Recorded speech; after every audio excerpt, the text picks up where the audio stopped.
Isn't it always annoying when you feel as if something never reached its full potential? Usually that's because whatever you're watching didn't have the best execution but had a cool concept. That isn't the case with Zom 100 Bucket List of the Dead, one of the best, in my opinion, anime of 2023. Zom 100 Bucket List of the Dead never reached its full potential due to the constant delays that it had to endure. To me, this anime could have been this year's Spy Family or My Dress Up Darling, an anime that upon release, a lot of people love and talk about. Instead, it had its hype squandered by production issues and likely poor management, which is a shame because this anime is really good. The most annoying part about all of this is that these delays and production issues probably wouldn't have been such an issue or even happened if they had released Zom 100 in fall 2023 instead of summer 2023, just one season later. Oh well, at least it led to a nice Christmas present for me with that big finale. Zom 100 Bucket List of the Dead follows Akira, a man in the very relatable position of despising his job, because who doesn't? Especially one as exploitative and toxic as the place that Akira works. 明日もまた会社か。行きたくねえな。 I especially like the nod to the fact that the company that Akira works at is called ZLM, a not too subtle reference to the animation studio OLM, of which Bug Films, the studio that animated Zom 100, have spun off from. It's always been common knowledge to anime fans that anime studios haven't always treated their workers the best, with this year's Jujutsu Kaisen really pushing how far you can treat an employee, but I'll talk more about that in another video. So I think it's pretty good that we're seeing animators fight back a little, and stuff like this acts as a good gag, but also a nice little warning to any animators to maybe avoid working with OLM. But anyway, back to this anime story. Akira's life sucks and he longs for the days of his youth when he felt truly free. Then one day, out of nowhere, a zombie apocalypse happens. People are dying left, right and centre. It is absolutely horrific. However, not to Akira. Instead, this is the golden opportunity for him to reclaim his life and live exactly how he wants to. The black and white void of his life is now gone, giving way to the bright, colourful world of the apocalypse where he can be anyone and anything. There really is no better chance to start afresh.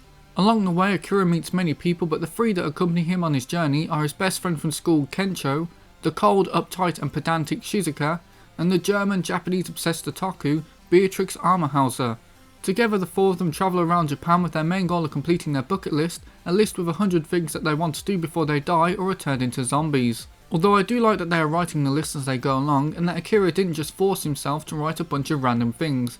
The things in the list are genuinely things that he, and the rest of the group, actually want to accomplish. And that's it. That's the general gist of the story.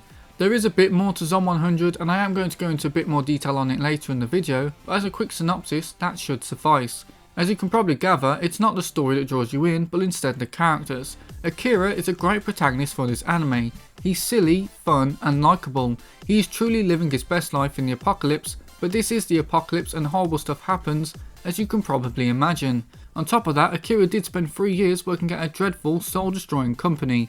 He has trauma that he has pushed to the side so that he can be his infectiously joyful self in the anime. I like that the anime does unpack that and that we actually get to see Akira face his trauma head on instead of just ignoring it so that he can have a fun time. Even without a zombie apocalypse, the world can be a hard place to live in. I enjoyed how effectively that was shown in Akira, someone you can easily root for and want to see overcome their hardships. It's not just Akira that's a good character, but Shizuka too. She is the complete opposite of Akira. Akira is the carefree guy who runs around the place without taking any acknowledgement of the dangers around him. The world is his oyster and he is constantly searching for the pearl. Shizuka on the other hand is all about risk analysis. She is not trying to enjoy the newfound freedom of a society absent of a hierarchy, she is merely trying to survive by doing everything in her power to avoid becoming a zombie.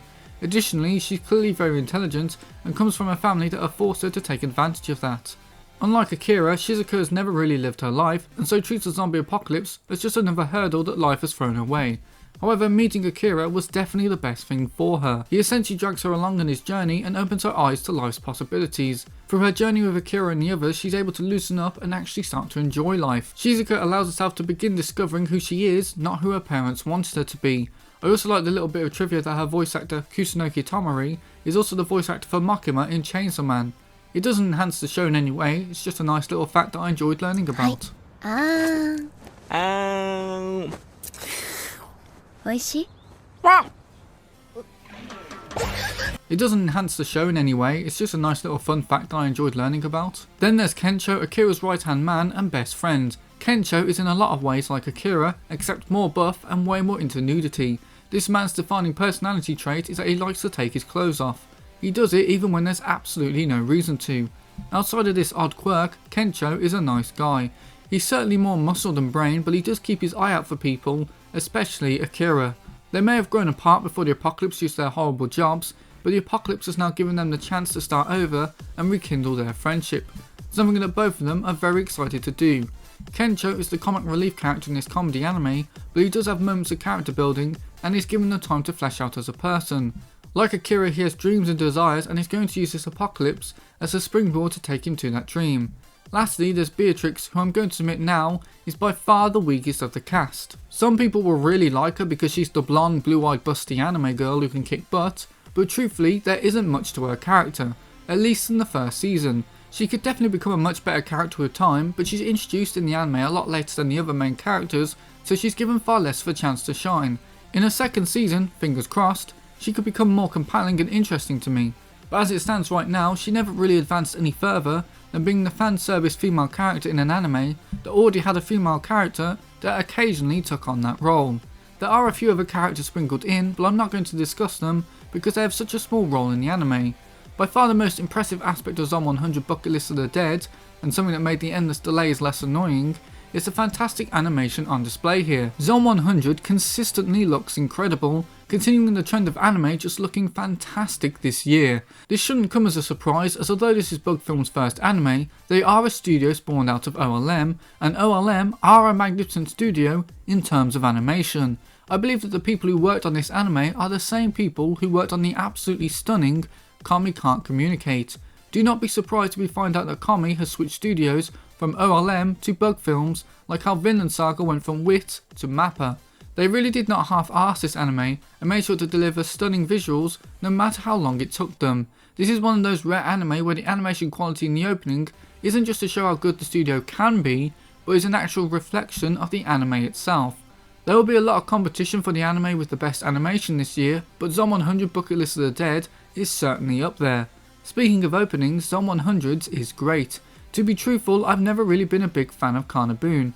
I know that people love the 16th opening of Naruto Shippuden, but it's never been one of my favourites, although I do really like the second opening of the anime Karakuri Circus, which was done by Carnaboon. But regardless, I'm not a big fan, and when I first heard the opening for Zom 100 Bucket List of the Dead, it didn't really change my mind on them. That said, the song did grow on me, and when I heard it in the finale, I realised that I had missed constantly hearing it. Also, I love the visuals for the opening. Both the visuals for the actual opening and the visuals for the quickly cobbled together opening that they had for the first few episodes, as those infamous production issues also impacted the season's opening. They're fun, flashy and really complement the energy of the song. On top of that, both the song and visuals really fit the anime. If you're someone who has not watched the anime, just watching the opening will give you a great idea of both the story and tone of the anime. Additionally, I really like the ending song for this anime.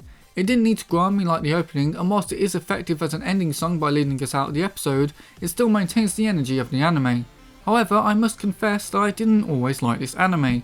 For starters, the first episode didn't wow me like everyone else. I remember when the first episode dropped for this anime and everyone was going crazy over it because it was this fun anime, it had a great vibe and aesthetic, and the animation was fantastic. For whatever reason, I'm going to assume high expectations fanned by such praise, I didn't click with this anime right away. Before we go any further, this is the point of the video where I start discussing more spoilery things. Nothing that will ruin this anime, but perhaps take the wind out of a surprise here and there, so you have been warned.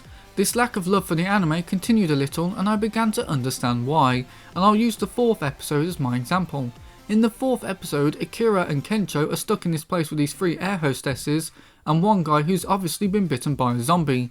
Now the problem I had with this episode and with other parts of the series was the tone. The tone was so poorly balanced, because by the end of the episode the guy who was bitten has turned into a zombie and has already turned one of the hostesses.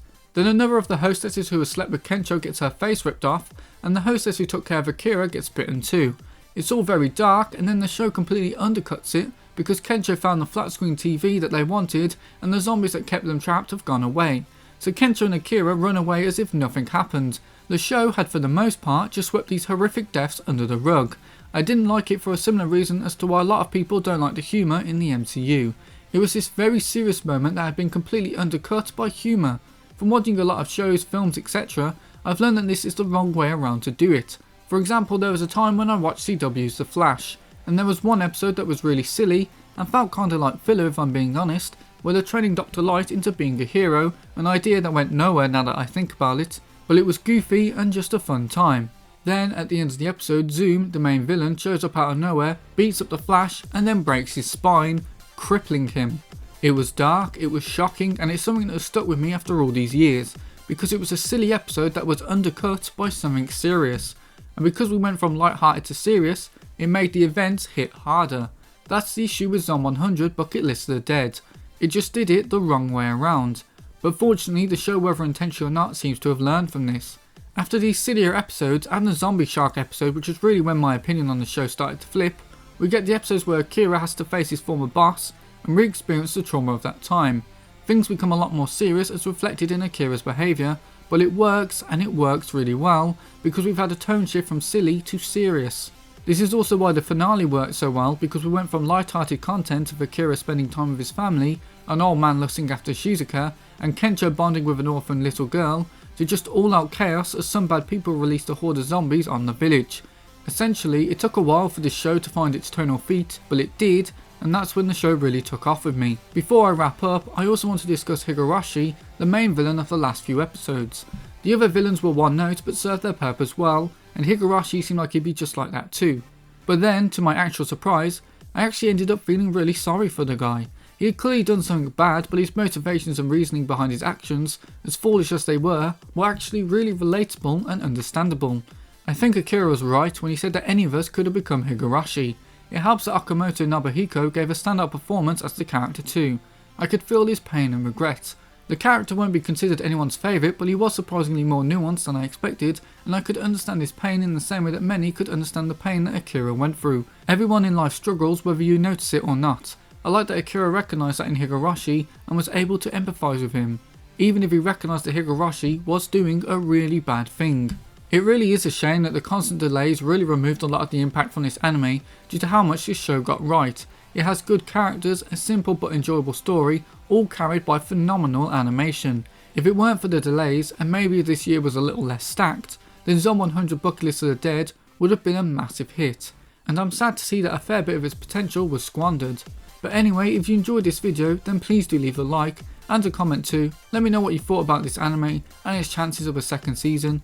Also, I'd really appreciate it if you subscribed. I'm hoping to get 1,000 subscribers before the end of 2024. It won't be easy, but I think we can do it. Anyway, thank you for watching this video, and I hope to see you in the next one. Bye bye.